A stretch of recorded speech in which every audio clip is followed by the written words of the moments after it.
Dios les bendiga a todos, amados hermanos. Bienvenidos a esta noche, una vez más, nuestro tiempo de estudio bíblico. Estamos ya en la clase 31 del libro de los Romanos, de la carta del apóstol Pablo a los Romanos. Vamos en el capítulo 10, más o menos en el versículo 10 estamos. Así que es una bendición que nos estén acompañando. Dios les bendiga a todos. Esperamos sus saludos allí en el chat de YouTube, los que nos acompañan en vivo. Hay muchos otros hermanos que ven el estudio en diferido, lo ven en otro momento, pero a los que estén en vivo, por favor, escríbanos por ahí para saber que ya tenemos algunos hermanos y bueno, vamos a confiar que el Señor nos va a bendecir en una forma muy especial. Mientras el Quinito nos saluda, yo voy a compartir el link por ahí por un grupo de WhatsApp que tenemos. Entonces, el Quinito, puedes saludarnos. Bueno, Dios les bendiga a todos. Bienvenidos al estudio que estamos llevando de Romanos. Y pues ojalá se sigan uniendo, sigamos aprendiendo y que sigamos atesorando todo esto que estamos viendo cada sábado. Que hemos descubierto muchas cosas que de pronto no sabíamos, que no conocíamos y reafirmando las que ya sabíamos. Entonces, ojalá todos estén bien dispuestos, con su corazón bien abierto y su mente también y sus oídos. Y pues también invitar a que escriban, ¿no? Que compartan sus inquietudes, sus dudas. No lo sabemos todos. Yo aquí estoy casi neófito, pero estoy aprendiendo y sé que es muchos están en la misma posición. Entonces, pues nada, no tengan miedo de preguntar y aquí trataremos de ver qué dice la palabra del Señor. Entonces, amén, pastor.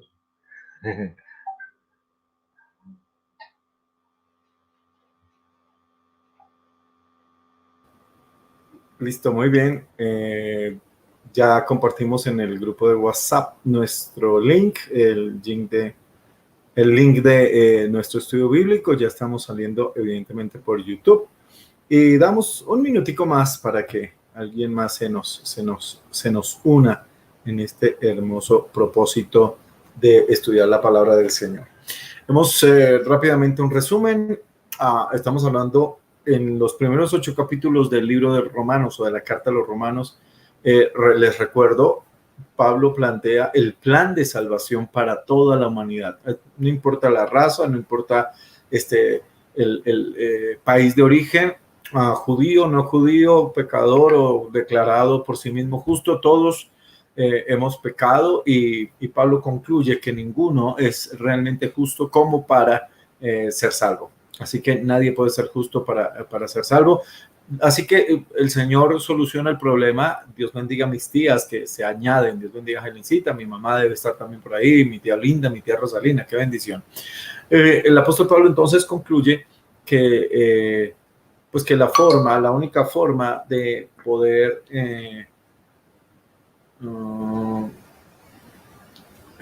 sí, Vivi se está tratando de conectarse, pero me dice que no está conectado. Sal y vuelves a conectarte, Vivi. Por favor, Dios te bendiga, Erika. Y entonces les decía que la única forma de obtener esa salvación es por medio de la justicia, la gracia de Dios que nos da la justicia como un regalo y nosotros la recibimos por la fe. De modo que es una bendición. Esto, luego en el capítulo 9, capítulo 10, el apóstol Pablo comienza a hablar del el pueblo de Israel. Y comienza a enfocarse en Israel haciéndose una pregunta. Bueno, y el hecho de que el pueblo de Israel... You're gonna need to connect. Ok. Vivis, perdóname, me está diciendo que no tienes habilitado ni el micrófono ni la cámara, así que por eso no te puedes conectar. El pueblo de Israel, a pesar de no haber creído, a pesar de haber pecado, entonces eso implica que el propósito de Dios se acabó con ellos, implica que las promesas de Dios fallaron. Entonces Pablo está aclarando precisamente eso, que el hecho de que algunos del pueblo de Israel no hayan creído, o que muchos del pueblo de Israel no hayan creído, no anula las promesas, sino que Dios tiene un propósito de salvación para todos.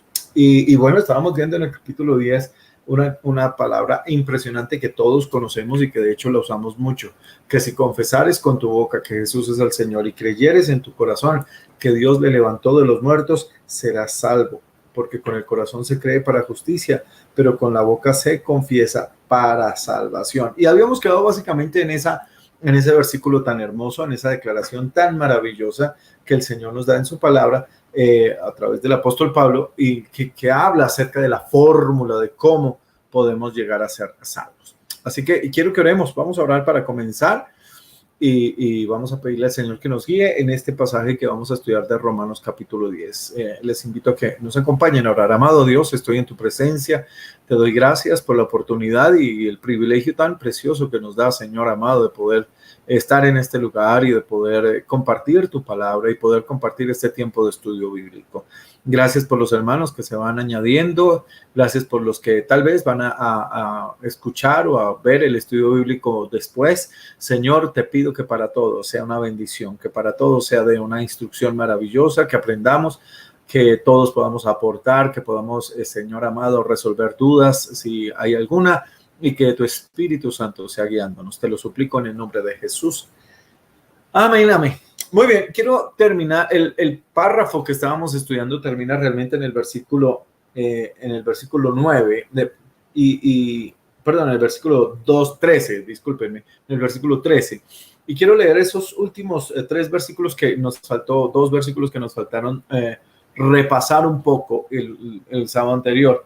Y me parece interesante. Dice el versículo 11, dice, así dice la Escritura, todo el que confía, estoy leyendo la Nueva Versión Internacional, así dice la Escritura, todo el que confía en él no será jamás defraudado. No hay diferencia entre judíos y gentiles, pues el mismo Señor es Señor de todos y bendice abundantemente a cuantos lo invocan, porque todo el que invoca el nombre del Señor será salvo. El apóstol en esta última parte venía hablando acerca de confesar, precisamente hacer esa confesión pública. Y me gusta, no sé si lo habíamos leído, pero perdónenme, lo vuelvo a leer. Esos versículos, el versículo 9 y el versículo 10 en la Nueva Traducción Viviente, que es impresionantemente hermoso. Ve cómo lo dice. Dice el versículo 9 y el versículo 10. Si declaras abiertamente, escuchen, si declaras abiertamente que Jesús es el Señor. Vean cómo lo dice, y me gusta cómo lo dice esa Nueva Traducción porque nos enseña la forma, a veces simplemente esos versículos, en la versión del 60, lo leo un momentico, en el versículo 9, que si confesares con tu boca que Jesús es el Señor, que si confesares con tu boca, esa confesión suena algo demasiado, ¿cómo lo llamo? Demasiado ritual, demasiado litúrgico.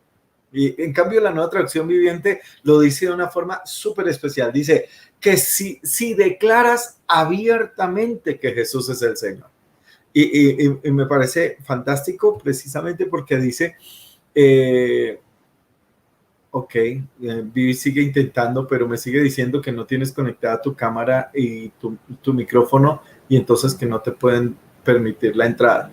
Que si declaras abiertamente que Jesús es el Señor, declarar abiertamente, eso es una confesión pública. Mientras que en la versión del 60 dice que si confesares con tu boca, la Nueva Traducción Viviente habla de declaración abierta, pública. Y me parece que es un poco más el sentido de lo que Pablo está diciendo. No es simplemente el hecho de decir, sí, yo creo que Él es el Señor. No. Esta es una confesión pública, continua, abierta, como los cristianos la hacemos, como los que hemos creído en el Señor Jesucristo la hacemos. Que dice, si declaras abiertamente que Jesús es el Señor y crees en tu corazón que Dios lo levantó de los muertos, serás salvo. Pues escúchenlo, el versículo 10 también es hermoso, en la Nueva Traducción Viviente estoy leyendo, dice, pues es por creer en tu corazón que eres hecho justo a los ojos de Dios y es por declarar abiertamente tu fe que eres salvo. Vean las cosas como la dicen en esta traducción tan bonita. Dice, es creer en tu corazón, eso es lo que te hace justo. Y ya lo habíamos insistido y lo habíamos remarcado desde Romanos 3, Romanos 5, Romanos 7 y Romanos 8. Esa fe es la que me hace entrar en la puerta que es Cristo, que me lleva a recibir la gracia de Dios. Entonces, Si crees en tu corazón, entonces eres hecho justo. La fe es la que me hace justo. La fe en Cristo, evidentemente. No la fe en mí mismo, no la fe en una doctrina, no la fe en una iglesia. La fe en Cristo es la que me hace justo. Pero luego dice, y es por declarar abiertamente tu fe que eres salvo.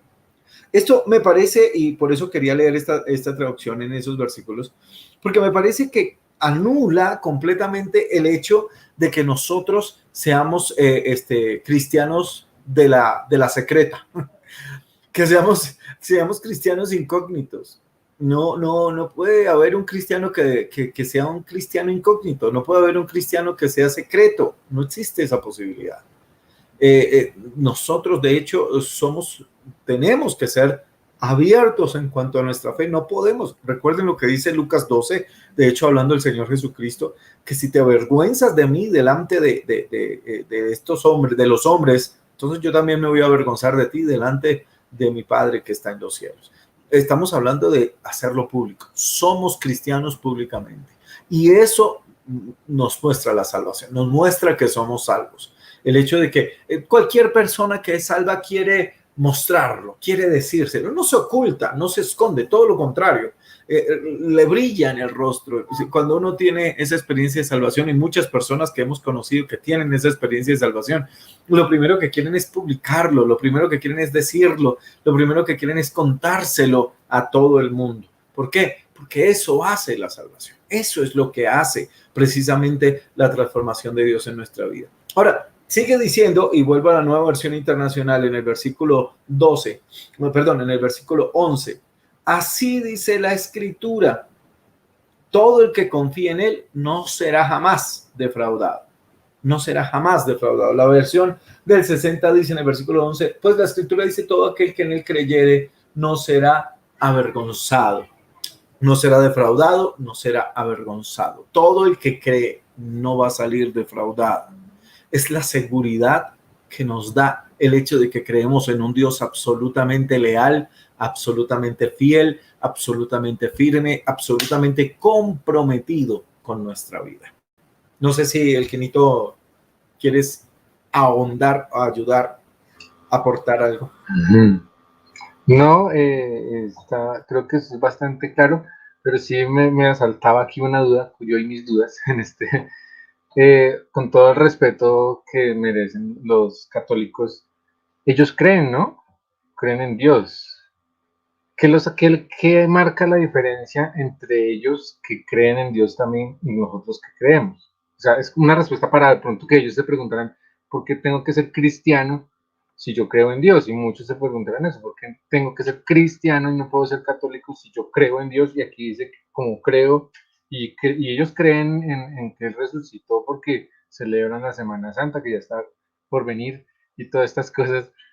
Y ¿cómo es lo que marca? ¿Por qué cómo decimos? ¿Por qué no son salvos? Sería como un poquito delicado decirlo. Sí, pero es una pregunta muy válida y que mucha gente tiene esa duda. Bueno, los católicos, y de hecho hay personas católicas que tienen un comportamiento y una conducta bastante buena. Y conozco, de hecho, católicos que ni siquiera son idólatras o ni siquiera siguen fetiches, pues, como el catolicismo los enseña. Pero la respuesta a mí me parece precisamente lo que hemos venido hablando. La respuesta es que, aunque ellos creen, no le tratan de ayudar a la fe con obras. No están basados exclusivamente en la fe.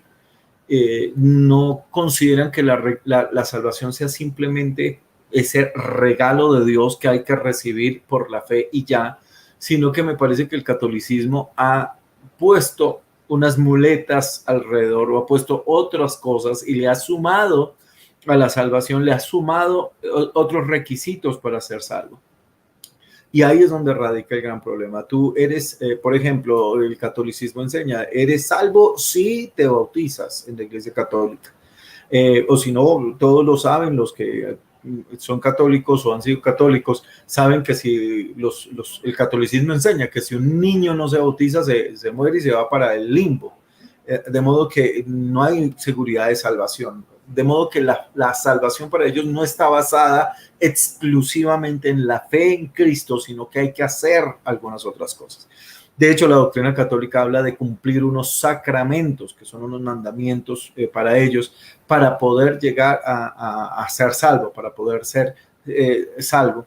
Y de hecho, ni siquiera hay seguridad de salvación en ellos, porque muchas veces los católicos enseñan que cuando mueren tampoco son salvos, sino que tienen que pagarles misas y pagarles indulgencias para poder sacarlos de ese lugar que ellos se inventaron, que se llama el purgatorio.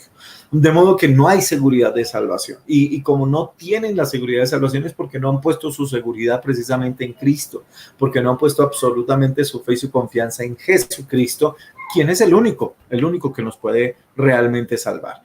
De modo que me parece que no es simplemente decir creer. Sí, ellos creen en Dios, pero no creen en el Dios como la Biblia lo enseña. Creen en un Dios que ha sido tergiversado por los dogmas y por la doctrina católica. De pronto esa sería más o menos un esbozo de la respuesta para eso, el Quinito. Además que hay otra porción de la Biblia que dice que hasta los mismos demonios creen, ¿no? Y ya de ahí uno dice, bueno, no es el hecho de creer ya implica todo lo que ya hemos visto anteriormente, que es poner nuestra fe y nuestra confianza en Dios para hacer válida esa salvación, hacerla efectiva, por decirlo de alguna manera.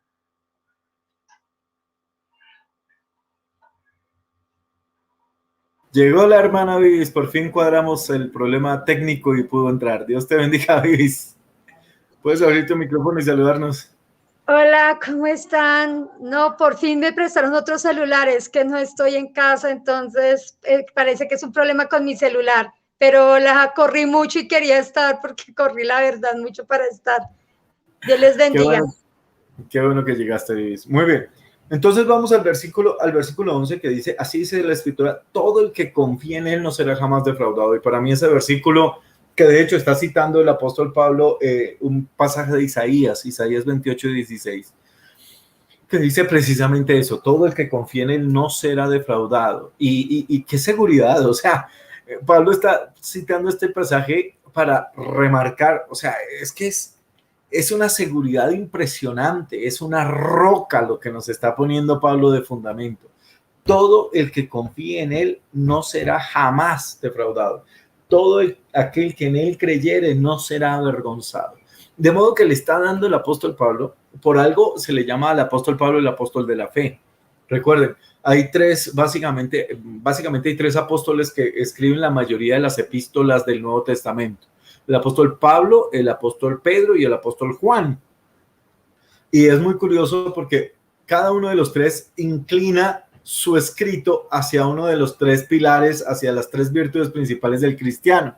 El apóstol Pablo habla mucho más de la fe que de cualquier otra cosa. El apóstol Juan evidentemente es el apóstol del amor. Y el apóstol Pedro habla de la esperanza. De hecho, en su primera carta, esperanza. De modo que es una bendición, es como se complementa uno con otro. Y aquí Pablo está dando precisamente muestra de por qué se le llama el apóstol de la fe. Está diciendo, la fe es la fe en Cristo, evidentemente. Si tú crees en él, no vas a ser defraudado. Simplemente eso, si tú pones tu fe, y tu fe no simplemente en el decir creer, como estábamos hablando hace un momento, sino una fe absoluta, total, una fe que confiesas abiertamente tu fe en Cristo, una fe completa en él. Si tú crees de esa manera, jamás, dice la Biblia, serás avergonzado o serás confundido o serás defraudado. Amén. Miren lo que dice el versículo 12 y sigue Pablo insistiendo en lo que viene exponiendo. No hay diferencia entre judíos y gentiles, pues el mismo Señor es Señor de todos y bendice abundantemente a cuantos lo invocan, porque todo el que invoca el nombre del Señor será salvo. De modo que Pablo está nuevamente poniendo a toda la humanidad en el mismo nivel. Nosotros, los que llevamos algún tiempito estudiando la palabra, y yo sé que muchos otros, saben que en el Antiguo Testamento el pueblo judío era el pueblo de Dios, era el pueblo de importancia. era el pueblo que tenía la relación con Dios. Y Pablo mismo lo menciona al comienzo del capítulo 9, de quién son los profetas, de quién viene los pactos, donde está la ley, y de quien en cuanto a la carne vino el Salvador Jesucristo. Sin embargo, cuando hablamos de la fe, todos estamos en el mismo nivel. Y por eso esta época de la iglesia es una época tan hermosa. No tenemos que ir a Tierra Santa para encontrar a Cristo. Vamos únicamente de paseo y por turismear y por conocer esas cosas tan bonitas que hay allá. La hermana Viviana estuvo en Tierra Santa, les cuento. Pero no es para buscar a Dios allá, porque es que en los versículos anteriores precisamente Pablo dice, no tienes que ir al otro lado del mar para encontrar a Cristo, ni tienes que subir al cielo para bajar de allá a Cristo. Muy cerca de ti, en tu boca, ahí está al lado tuyo. Y eso es lo que está diciendo Pablo. No hay diferencia. Aquí ya no hay nada de tribu, ni de lengua, ni de alcurnia, ni de nada. Simplemente todos tenemos exactamente la misma oportunidad. Y dice, bendice abundantemente a cuantos lo invocan. Es lo que dice la Nueva Versión Internacional. Y dice, es rico para con todos los que le invocan, dice la versión del 60. Dice, porque todo el que invocare el nombre del Señor será salvo. Ahora, antes de darle la parte a Vivis o a Elquinito, que me ayudan siempre. No es simplemente decir Señor, Señor, porque es que a veces la gente piensa que como aquí dice todo el que invoque el nombre del Señor será salvo, entonces es simplemente decir, ay Señor, sálvame y ya. No, porque acuérdense también que hay otra palabra donde dice, en uno de las epístolas dice, no todo el que invoca el nombre del Señor, no solo el que me diga Señor, Señor será salvo, no todo el que me dice Señor, Señor es salvo, mientras que acá dice todo el que invocar el nombre del Señor será salvo. ¿Se dan cuenta? Pareciera que fuera una contradicción, mientras que acá dice todo el que invoque el nombre del Señor será salvo. En la palabra, creo que en 1 Corintios 12 dice, no todo el que me diga Señor, Señor será salvo. ¿Al fin qué? ¿Todo el que lo invoca o no todo el que lo invoca? Me parece que se resuelve un poco en el hecho de la palabra invocar. Invocar no es simplemente llamar, invocar no es simplemente decir Señor, no es simplemente de labios para afuera. Cuando la palabra del Señor dice todo el que invoque el nombre del Señor será salvo, está hablando, y hay una relación en este versículo con Joel capítulo 2, versículo 32.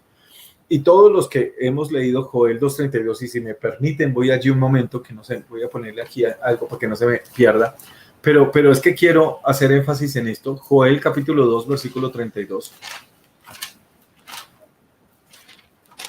Un momentico, permítanme, voy a buscar aquí en esta Biblia Joel 2.32.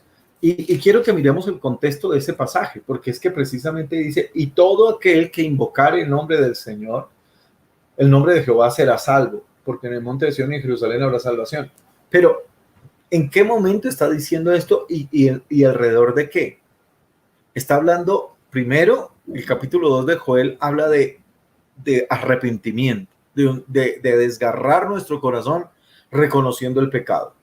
Y luego viene la promesa que hace la palabra del Señor ahí en Joel del derramamiento del Espíritu Santo. Y ese derramamiento del Espíritu Santo hace un cambio en las personas y dice, y al final, después de unas señales maravillosas a nivel de los cielos y eso dice, y todo el que invocar el nombre del Señor será salvo. De modo que no está diciendo simplemente el que diga Señor, Señor, está hablando de una contrición, de un proceso, de un arrepentimiento, de una fe. Yo siempre he dicho una cosa, y me disculpan si esto, no sé, como que no suena tanto a fe, pero a mí me suena a fe. ¿Qué es lo que yo creo cuando creo? ¿Qué tengo que creer? En Jesús, sí, pero ¿qué tengo que creer? En Jesús, y lo decía ahorita Elkin, pues en Jesús creen todos los católicos también. Y entonces, ¿qué hace la diferencia? Realmente yo tengo que creer varias cosas. Porque si yo digo creer en Jesús, tengo que creer lo que Jesús enseñó. Y lo que Jesús enseñó en principio es que yo estoy muerto por mis delitos y pecados. Así que lo primero que tengo que creer realmente es que estoy condenado. Si no creo que estoy condenado, pues entonces no necesitaría un Salvador. Tengo que creer lo que la palabra dice, y la palabra dice que soy pecador y que estoy condenado. Y tengo que creer que solamente Jesucristo me salva, solamente su sacrificio en la cruz del Calvario. Y tengo que creer que Él resucitó de los muertos y que por esa resurrección yo tengo vida eterna. Y tengo que creer que por esta fe que tengo en Él, soy justo ahora. O sea que la fe no es simplemente decir, yo creo en Jesús. La fe implica todo este convencimiento del plan de salvación. De modo que cualquiera que invoque al Señor, lo invoca por fe, pero creyendo precisamente que necesita un Salvador, creyendo que está condenado, porque si no lo invoca de esa manera, si lo invoca de otra, no creo que sea efectivo. No sé si estoy siendo claro, chicos acompañantes míos, pero me parece que eso es lo que le da esa fuerza, esa potencia a la invocación. Recuerden cuál fue el mensaje de Jesús cuando vino al mundo. El mensaje de Jesús era muy sencillo: arrepentidos, porque el reino de los cielos se ha acercado. Punto. Arrepentidos. El arrepentimiento implica creer en Jesucristo, implica creer en el Salvador. O sea, si yo no me arrepiento, o sea, primero tengo que sentirme pecador para poder arrepentirme, y la única forma de arrepentirme es confesando a Jesucristo como mi Señor y Salvador. ¿Por qué estoy diciendo todo esto? Porque es que ese último versículo, todo el que invoque el nombre del Señor será salvo, me parece que como que deja la cosa simplemente decir, Señor, sálvame, y ya. Y como una frase simplemente mecánica o litúrgica. Y no, esa frase sale de una experiencia de fe realmente apoyada en Jesucristo. Vivi, si vas a decir algo. ¿Me estás escuchando? ¿Me escuchan ahí? Ok, de pronto leí un comentario de un señor Robertson, y él decía que cuando se usa esta frase se está reconociendo a Jesús, me disculpan si no lo pronuncie bien, como el Curios, no Kyrios, sino Curios, que quiere decir que es emperador o Dios. Entonces, precisamente lo que tú estabas hablando, cuando yo invoco el nombre del Señor, es que yo lo estoy reconociendo, estoy como haciendo un compromiso de obediencia y de adoración con ese Dios. No es solamente, lo invoco, digo, oh Jesús, y voy a ser salvo, no. Eso me implica es reconocerlo como mi Señor.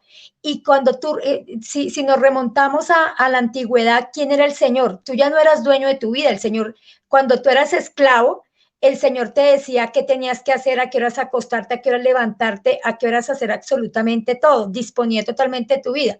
En el comentario que es este señor Robertson dice eso, que cuando nosotros invocamos el nombre de Jesús, lo invocamos como nuestro Señor, ¿sí? Y es cuando reconocemos reconocemos que tenemos un compromiso de Él, y ese compromiso nos hace tener una obediencia, y valga otra vez la palabra, y un compromiso con Él. Eso es invocar el nombre del Dios, sentirme identificado con Él y tener un compromiso y reconocerlo como mi emperador, como mi Dios, como mi Curios. Perfecto. Yo creo que estamos en la misma línea. O sea, no es simplemente decir Señor, porque me parece que es necesario entenderlo, porque muchas personas, no creo que ninguno de los que están con nosotros en este momento en línea, pero alguna persona que pueda escuchar este estudio puede estar en esa categoría de que piensan que en el último momento, yo antes de morirme, yo invoco al Señor y ya me salvo. Y hay gente, de hecho, yo como cristiano de toda la vida, y especialmente antes de ser cristiano de verdad cuando era niño, siempre pensé en eso, siempre pensé, el Señor es tan bueno que si me da una oportunidad en el último segundo, yo lo invoco y me salvo. Como que uno siempre quiere vivir al límite del pecado, o sea, probando todo lo del mundo y lo del pecado, para que en el último momento el Señor le abra la puerta y lo salve a uno. Y no es eso lo que dice la palabra. Lo que la palabra está diciendo es precisamente lo que Vivis nos decía. No, es que invocar al Señor implica reconocer su señorío sobre mi vida. Reconocer todo lo que Él es implica obediencia, implica compromiso, implica entrega. Entonces, todo el que invocar el nombre del Señor será salvo, pero es que al invocarlo estoy rindiéndome. Básicamente es eso. Me estoy entregando, me rindo por completo. Y no es Claro, no estoy diciendo que no vaya a suceder o que no haya sucedido en muchas ocasiones que en el último momento la persona sea salva. Ahí tenemos el claro ejemplo del ladrón en la cruz, ni más faltaba. Pero yo creo que el ladrón no lo pensó antes, ni pensó, uy, cuando yo esté en la cruz, ahí en el último momento le digo al Señor esto y ahí me salva. No, él no iba pensando eso. En el último momento tuvo la oportunidad y lo hizo, pero no era porque lo tenía planificado. Así que nosotros que conocemos la palabra y que hoy la estamos estudiando, no podemos tener esa opción en nuestra vida. Amén. ¿Algo más de hasta este pasaje o avanzamos al versículo 14? Definitivamente lo que dices tú de pensar de esa manera, de que en el último momento alguien puede hacer, o sea, pensar así que hago todo lo que yo quiera en la vida y después, apenas ya esté para morirme, como si uno pudiera saber cuándo va a morir. Empezando por ahí, pensar que Dios le va a simplemente ya, como Dios es bueno, entonces me ayuda y me salva. Eso es desconocer a Dios, desconocer quién es Dios, desconocer su palabra, y eso es el error más grande que una persona pueda cometer, inclusive cristianos que viven así, o sea, no, no viven acorde a la palabra, viven es una religión, o viven con un Dios acomodado, un Dios a su medida, un Dios, básicamente eso vendría siendo casi idolatría porque no es del Dios verdadero y los lleva a cometer ese error. Y no, y también estaba leyendo un comentario acá más que dice lo mismo. O sea, no era la invocación de decirlo, sino es del reconocimiento de la persona como del Dios verdadero. Y hasta que no pase eso, esa invocación va a ser inefectiva.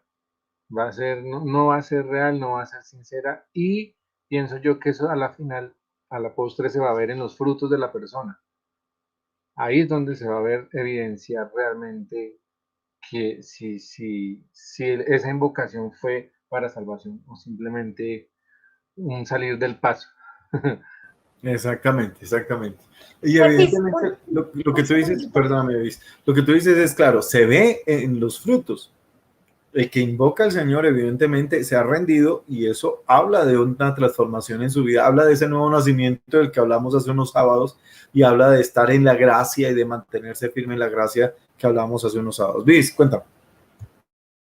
No, mira que poniéndome a pensar lo que ustedes dos decían, o sea, la gente que de pronto pensaba que invocarlo en el último momento, pues yo me pongo a pensar, si saben de una u otra forma que invocarlo en el último momento es porque reconocen que sí, que es ese que como la verdadera salida. Y si se esperan al último momento, pues ¿para qué quieren en el último momento tener una vida eterna si no quisieron disfrutar de una eternidad mientras estaban acá? O sea, se supone que o sea, se pierden de todo lo que es disfrutar al Señor mientras estamos en este cuerpo. Lógicamente lo vamos a disfrutar en la vida eterna, pero ¿por qué esperarse hasta el último momento? Sí, no tiene como lógica. Porque simplemente hacen eso porque simplemente tienen miedo de una condenación eterna, pero no es porque amen a Cristo, no es porque amen la presencia de Dios, es porque lo único que piensan es que se están escapando del infierno. Y es la forma más triste de ser cristiano. O sea, si uno es cristiano únicamente por huir del infierno, está perdiéndose todo lo hermoso de ser cristiano, porque vive con anhelo del mundo y con anhelo de las cosas del mundo, pero realmente no está disfrutando al Señor. Vamos a avanzar al versículo, el siguiente bloque va del 14 es un pasaje hermosísimo, 14 y 15 del capítulo 10. Dice, ahora bien, escuchen la pregunta. Está hablando Pablo nuevamente, está haciendo unas preguntas retóricas para introducir todo lo que él quiere enseñar. Ahora bien, ¿cómo invocarán, dice el apóstol Pablo, cómo invocarán a aquel en quien no han creído? ¿Y cómo creerán en aquel de quien no han oído? ¿Y cómo irán si no hay quien les predique? ¿Y quién predicará sin ser enviado? Así está escrito. Qué hermoso es recibir al mensajero que trae buenas nuevas. Discúlpenme, lo leo ahora en la versión del 60 y luego en la nueva traducción viviente también, que me gusta como lo dice. Dice entonces la versión del 60, ¿cómo pues invocarán a aquel en el cual no han creído? ¿Y cómo creerán en aquel de quien no han oído? ¿Y cómo irán sin haber quien les predique? ¿Y cómo predicarán si no fueran enviados? Como está escrito, cuán hermosos son los pies de los que anuncian la paz, de los que anuncian buenas nuevas. Y dice la Nueva Traducción Viviente en el versículo 14, dice así: pero ¿cómo pueden ellos invocarlo para que los salve si no creen en él? ¿Y cómo pueden creer en él si nunca han oído de él? ¿Y cómo pueden oír de él a menos que alguien se lo diga? ¿Y cómo irá alguien a contarles sin ser enviado? Por eso las escrituras dicen: qué hermosos son los pies de los mensajeros que traen buenas noticias. Qué lindo. Y bueno, este pasaje es el pasaje que más se usa, bueno, uno de los pasajes que más se usa en la obra misionera, en el evangelismo. O sea, no en la obra misionera del evangelismo, sino para motivar a la obra misionera y para motivar al evangelismo. Porque Pablo comienza a hacerse esa pregunta. Muy bien, dice, él concluye, no ha concluido su argumento, pero en medio de su argumento dice: no hay diferencia entre judíos y gentiles, porque Dios bendice a todos los que le invocan. Y luego dice, porque todo el que invoca al Señor va a ser salvo. Todos, no hay diferencia de raza ni de nada. Pero entonces surge la pregunta, bueno, pero ¿y cómo van a creer? La pregunta es: ¿cómo van a invocar en alguien que no creen?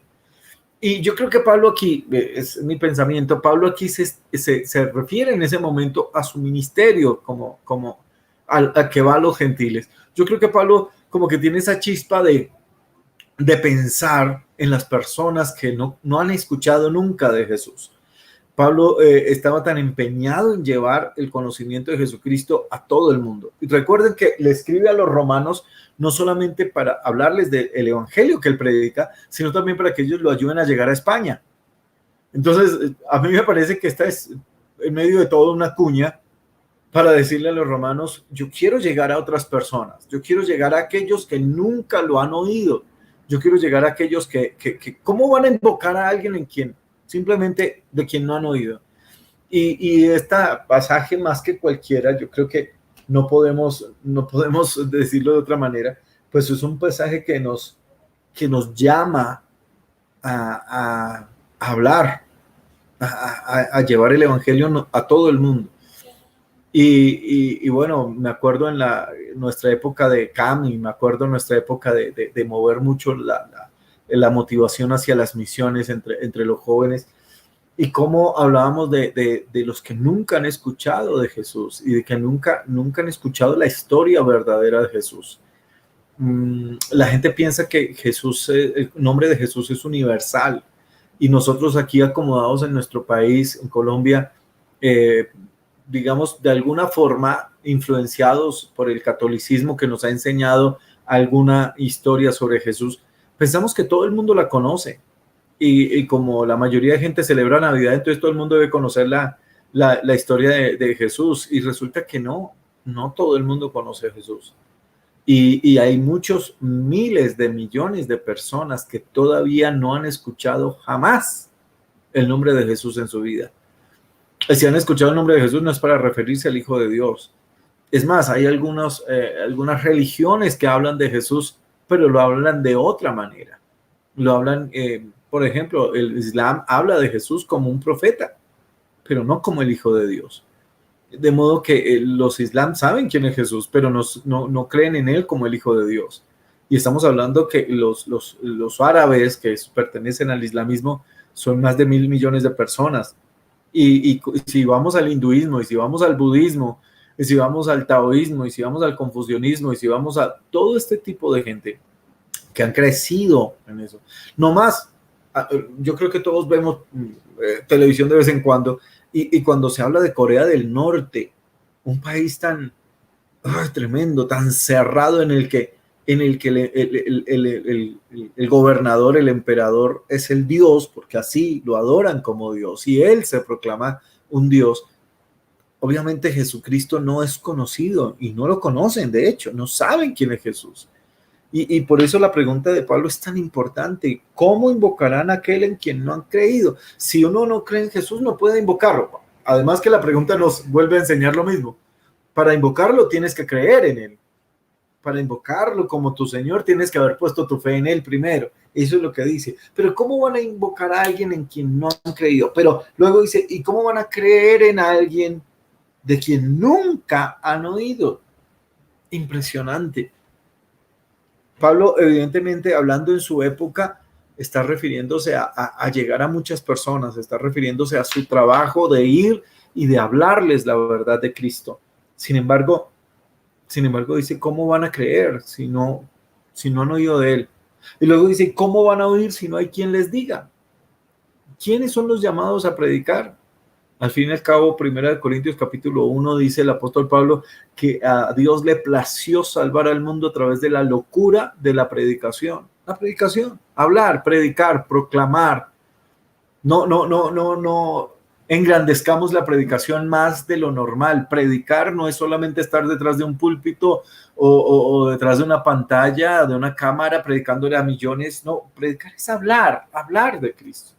Predicar es proclamar esa buena nueva, la buena noticia. ¿Cuál es esa buena noticia? Pues que Cristo murió por nuestros pecados y que ya no tenemos nosotros que pagar otro precio que el que Él pagó.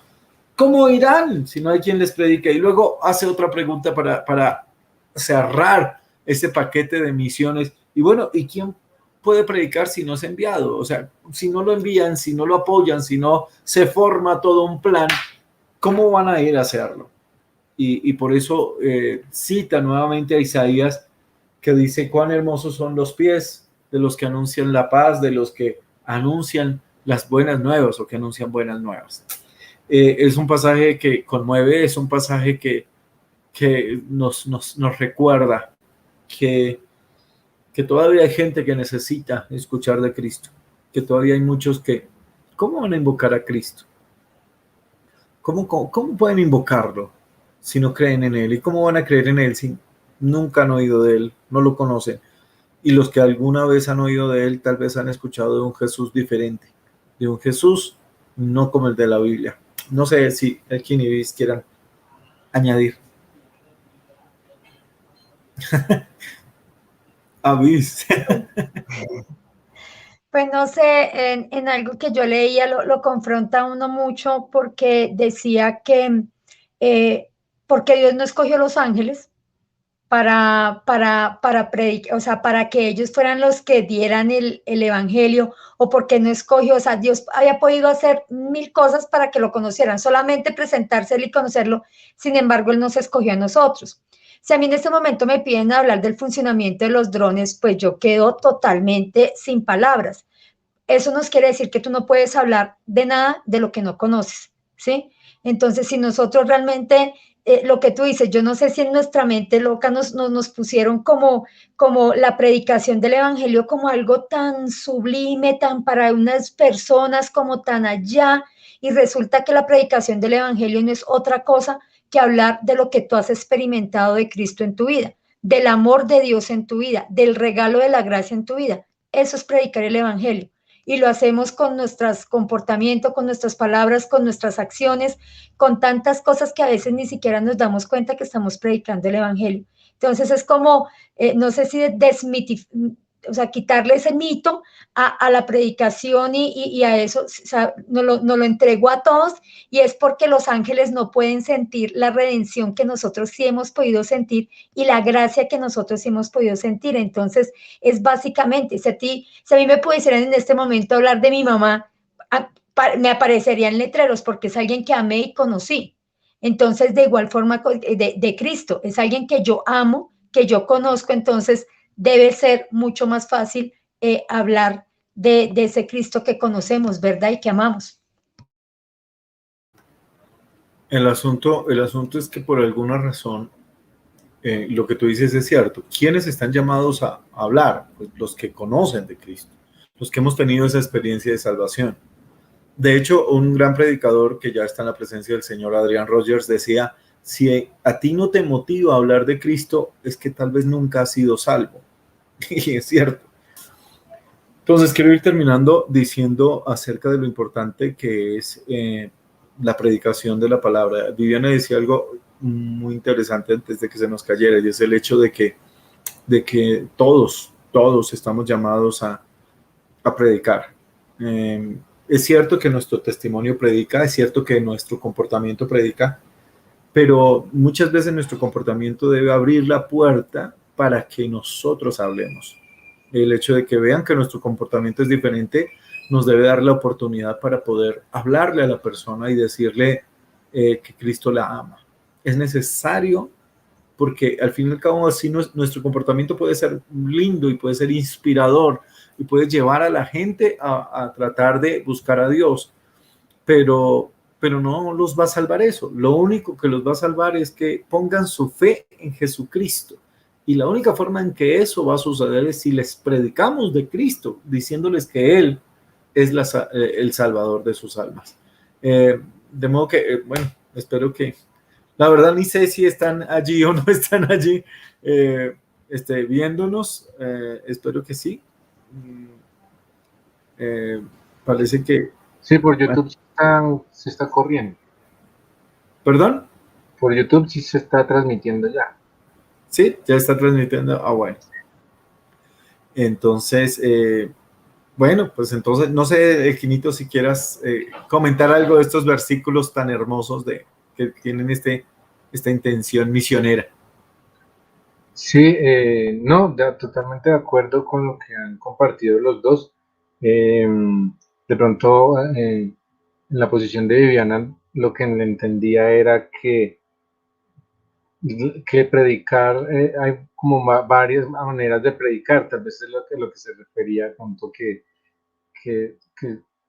generalmente lo tenemos como que es pararse en un púlpito y no solamente eso, pero definitivamente es cierto, y tú lo mencionaste, que el Señor le plació que a través de la locura de la predicación la gente fuera salva, eh, eh, y tú lo resaltabas, ¿no? Mi comportamiento puede ser muy bueno, pero hay mucha gente que sin ser cristiana tiene muy buen comportamiento. Hay personas que son hasta mejores que uno, y de verdad, y uno diría, no, pero eso no me está predicando realmente, mi comportamiento la predicación es dar a conocer que las personas están apartadas, alejadas de Dios, necesitan conocerlo, arrepentirse y rendir su vida a los pies del Señor. Mm, pues y no solamente es el hecho de predicar, hablaban de lo que estabas comentando hace un momento, de... se me fue la idea. Pero lo que quería decir era, también nos hace falta es compasión. Y lo vimos al principio del versículo del capítulo 9 que era lo que sentía Pablo. O sea, él quería rasgarse sus vestiduras por amor a su pueblo. Y es lo que nos hace falta a nosotros y por eso no predicamos. De pronto a veces tú lo mencionabas también, podríamos dudar de la salvación de una persona porque no predica, o sea, quizás ni siquiera sea salvo y por eso no predica, pero también el que sí considera que es salvo, tal vez todavía le hace falta el pedacito de la compasión y el amor por los demás. Eh, estos días el Señor me estaba tocando hablando sobre eso, por situaciones que, bueno, les comparto, yo me voy en bicicleta a mi trabajo y realmente me da mucho mal genio la gente que no respeta las señales y eso se atraviesan, se cruzan, digo, la otra vez estuvo un ciclista a punto de que lo arrollara un bus porque se pasó el semáforo y por poquito se los lleva y uno dice, pues estos cabezones, o sea, no respetan y dentro de mí pensé y le pedí perdón al Señor porque dije, "Uy, se merecen que se los despiche un carro por, por porque de verdad es que, es que son atravesados, o sea, o sea, unos de verdad días se lo merecen. Y el Señor me toca y decía, pero es que, y esta mañana lo estaba estudiando, de ese pasaje que dice que son ignorantes de la vida de Dios, están alejados de la vida de Dios, no conocen a Dios. Y ya, pues tienes que amarlos, el Señor cada vez que van a bicicleta, tienes que amarlo porque pues Él no conoce, no respeta una señal, pero pues porque no tiene respeto por su propia vida ni nada. Y dentro de mí pensaba, de verdad necesitamos compasión por las personas. Sé que suena gracioso, pero realmente lo sentía así y lo pensé, de verdad se merecen que... y nos falta amor por las personas. Y cuando tengamos amor por las personas, seguramente que empezaremos a entender que necesitan es a Cristo. Y si eso lo sentí yo con algo que es terrenal, ¿sí? Cruzarse un semáforo y que casi lo despicha un carro, pues estamos hablando de algo más importante que es que se van a condenar, de hecho ya están condenados, pero pueden y tenemos la herramienta que Dios nos dio para que muchas de esas personas sean salvas. Y no lo estamos haciendo por pena, por miedo, o porque quizás realmente no somos, o algunos no serán salvos todavía. Entonces, de pronto quería compartir esa vergüenza. Pero mira que surge una duda y bueno, para responderla, porque me surgió a mí, ¿cómo hacemos nosotros los hijos de Dios para tener más compasión, para tener más amor por la gente? Porque yo creo que el enemigo, y pienso que es el enemigo por echarle la culpa a él, pues, pero pienso que es el enemigo el que nos ha logrado entretener, o sea, nos ha logrado desviar, haciéndonos pensar que ya somos salvos nosotros y que eso es suficiente. Pues sí, somos salvos, pero ¿y por qué no tenemos esa compasión? ¿Por qué no estamos amando como deberíamos amar? Me imagino que la única manera es acercándonos más a Dios. En la medida en la que nos acerquemos más a Él, el amor de Dios más se va a reflejar a través de nuestra vida, es lo que yo pienso.